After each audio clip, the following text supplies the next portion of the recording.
how to install and remove language packs on Samsung Galaxy S26 Ultra.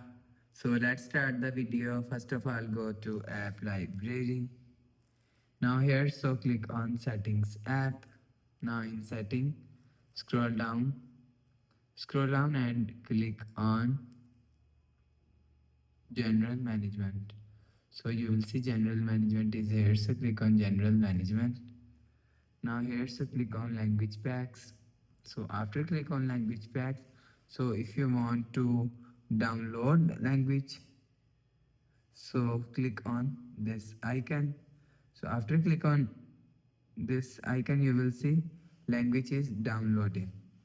So language is download after the process. So if you want to delete language, so click on this delete option, and if you want to delete, so click on delete and click on this delete option and click on delete. You will see your language is delete.